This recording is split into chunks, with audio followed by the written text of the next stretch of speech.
Good evening. Welcome back to our Sunday night studies in Genesis.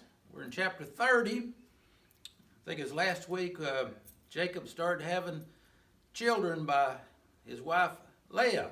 But he's got two wives. He's got Rachel, and both of them's got a handmaid. I said he's going to end up having children by all of them. And these 12 boys will become the patriarchs of the nation of Israel. So let's pick right back up here. So far, Leah is having children, but Rachel's the one that he really loves, and she ain't been able to give him no children. Chapter 30, verse 1, when Rachel saw that she bare Jacob no children, Rachel envied her sister Leah and said to Jacob, give me children or else I die. I'm going to die if I'm not able to have kids. And Jacob's anger was kindled against Rachel, and he said, am I in God's stead, who hath withheld from thee the fruit of your womb? I'm not God. And she said, behold, my maid Bilhah. There's two handmaids, Bilhah and Zilpah. One belongs to each girl. Rachel says, Bilhah. She says, go in unto her, and she'll bear upon my knees. This was a custom back in that culture in that day.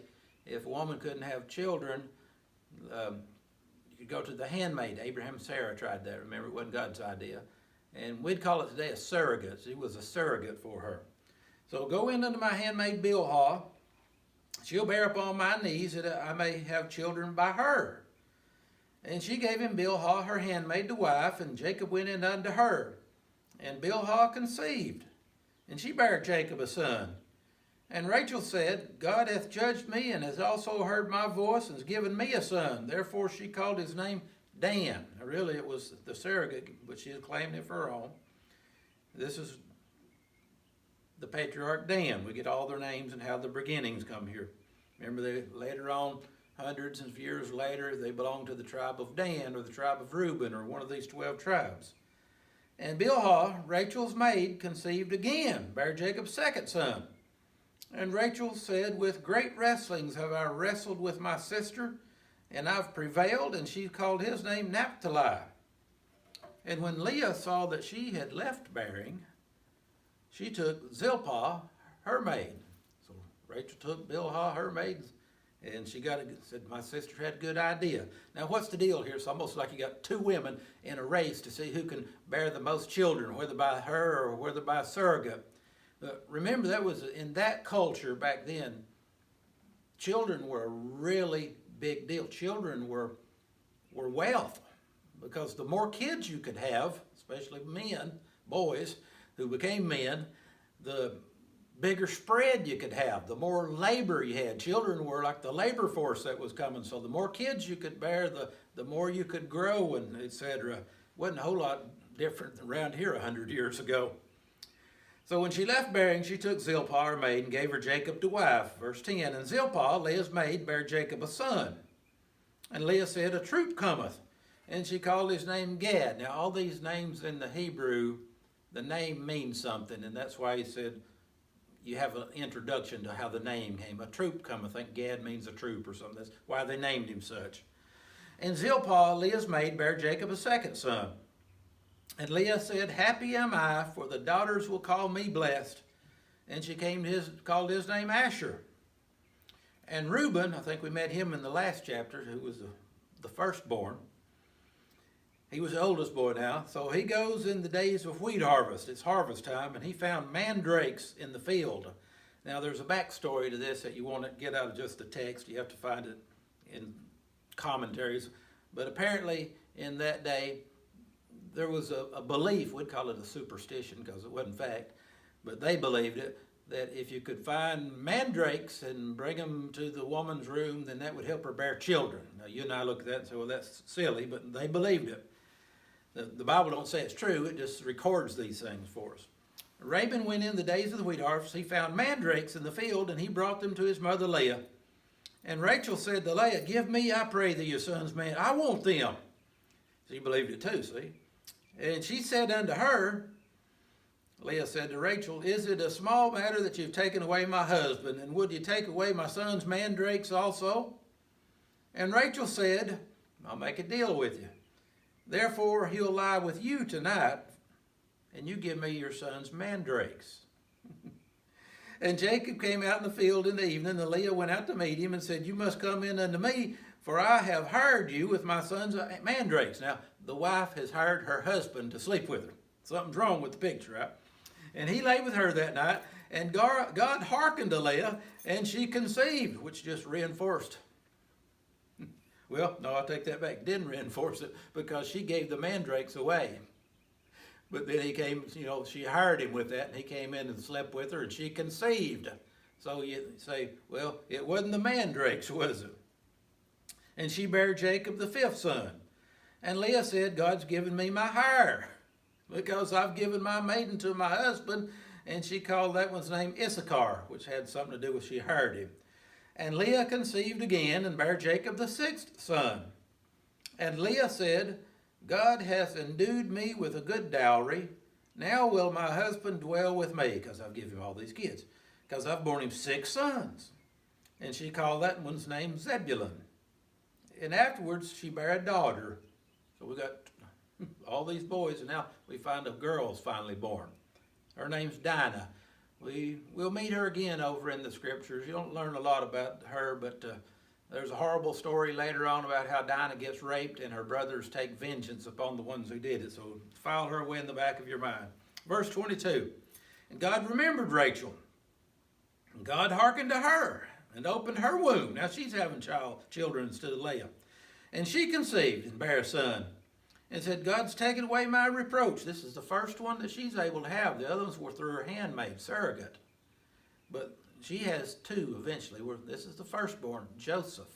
And we're going to follow him for a long time over here in Genesis. Remember, he's the one who goes off into Egypt, and the long story about how he gets there and becomes like the vice pharaoh, you'd say, of Egypt, and all the story of that. God's got a plan for this one, Joseph. The Lord led me another son, she said. 25. It came to pass when Rachel had borne Joseph that Jacob said to Laban, remember, they're still down there with Uncle Laban. Joseph says, I've been down here long enough. Years and years and years and years. He said, send me away that I can go to my own place, to my country. All I want, give me my wives and my children for whom I've served thee, and let me go, for thou knowest my service, which I've done to thee. And Laban said unto him, I pray thee, if I've found favor in thine eyes, stay or tarry, for I have learned by experience. He's learned something good he's learning that God's blessing him because of this fella down here, Jacob.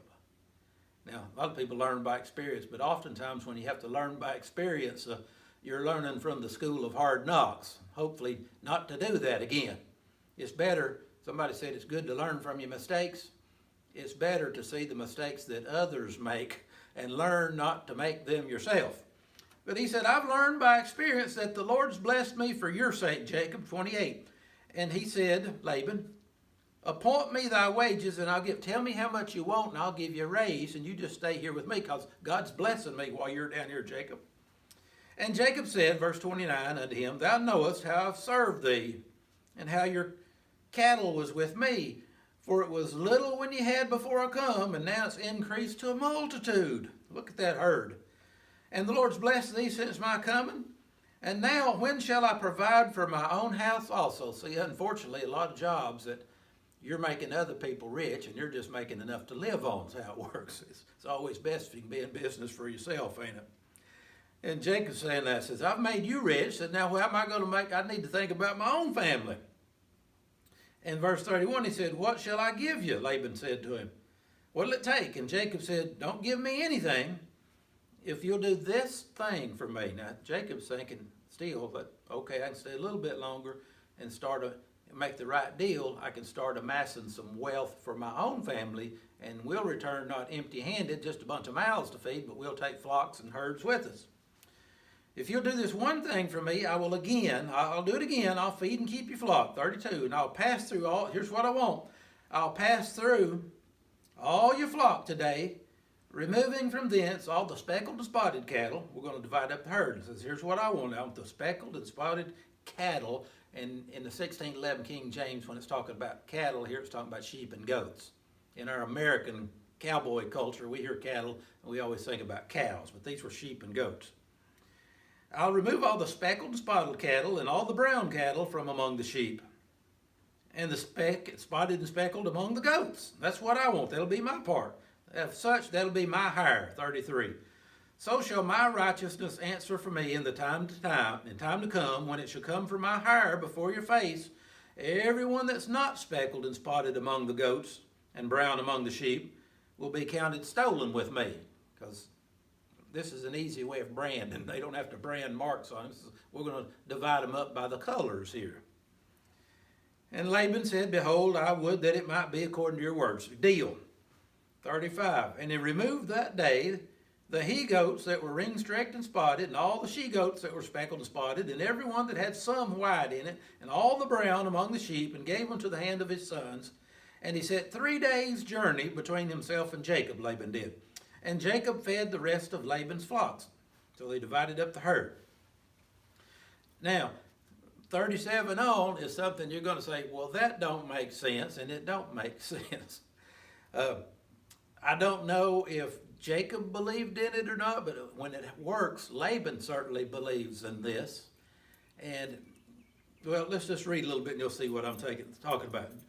Jacob took rods of green poplar and of hazel tree and chestnut tree, and he peeled white streaks in them. Remember, you just take your big old long chestnut stick, and you take your draw knife, and you just peel the bark right off, and you got a white streak on that stick. And now he's going to lay them before the water troughs and let the cattle bleed. The belief here is that if they see that before they conceive, that the animals will come out looking like that. Now, you can try this if you want to, but I really don't think it will work. And you have to wait till next week when we get to chapter 31 and find out, well, it did work, but it did work because God was involved. It's the only reason here. Jacob took them rods, he peeled white streaks in them, he made the white appear which was in the rods. 38, he set the rods which he had peeled before the flocks in the gutters, the water troughs, when the flocks came to drink, that they should conceive when they came to drink. By the way, there's an old mountain superstition that you might have heard that probably comes from this right here, that if a pregnant woman looks upon something horrible or something, or like an animal's been wounded or a limb lost or something, that the baby will be born that way. That's not scientific, but it probably comes from this, and this is not scientific either. It's just recording what they believe, but it did work, and you're going to find it worked on them because God made it work here. So he set the rods in the gutters and the watering trough. For 39, the flocks conceived before the rods, brought forth cattle ring-streaked, speckled, and spotted. And Jacob did separate the lambs and set the faces of the flocks toward the ring-streaked, and all the brown in the flock of Laban. He put his own flocks by themselves and didn't put them with Laban's cattle. 41, here's the big thing now. It came to pass that whenever the stronger cattle conceived, that Jacob laid the rods before them. If the puny ones come in, he took the rods away. He didn't want them to conceive. And that they might conceive among the rods. 42, but when the cattle that was feeble, he didn't put the rods in. So the feebler were Laban's and the stronger were Jacob's. Now, Laban's going to find out about this and he's going to believe it. And it's just going to make him mad. He's like, you've tricked me. And the man increased exceedingly, Jacob did. His herds grew. And he had much cattle, and maid servants, and men servants, and camels, and asses. And you have to pick up again next Sunday night to figure out, why did this work? And God's going to tell us why it worked. It was him. See you next week.